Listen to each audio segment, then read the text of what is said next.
bakit hindi mo pa ito sinusuot?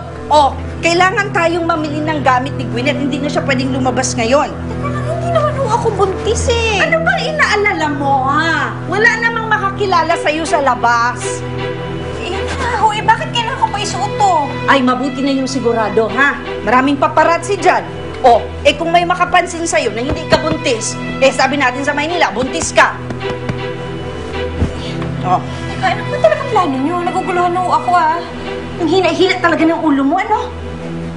Basta sa mata ng lahat, hanggang sa makauwi tayo sa Pinas, ikaw ang nagbuntis, ikaw ang manganak, ikaw ang ina na bata. Tapos, yun ang plano.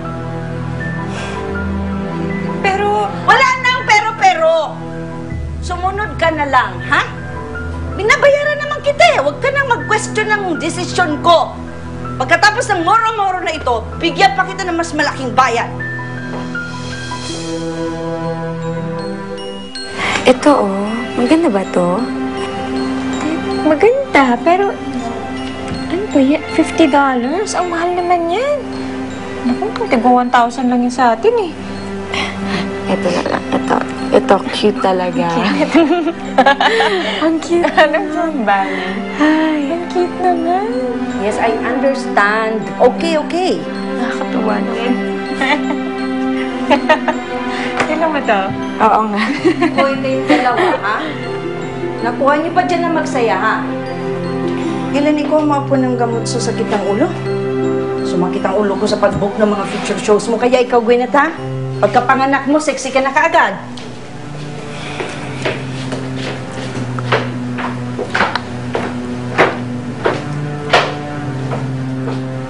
Huwag mong kakausapin si Helen.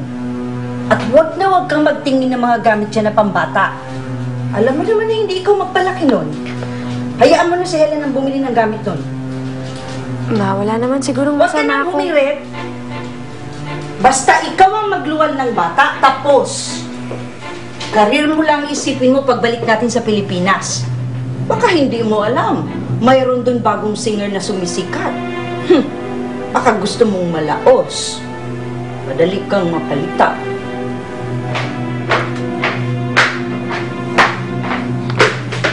Ito na po yung gamot niya. At ikaw, huwag mong bilugin ang ulo ng anak ko.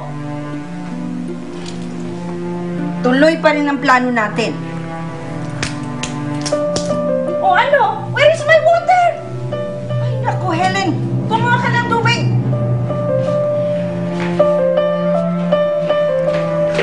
Ma, nag-i-English na kayo? Of course, I'm in Chicago.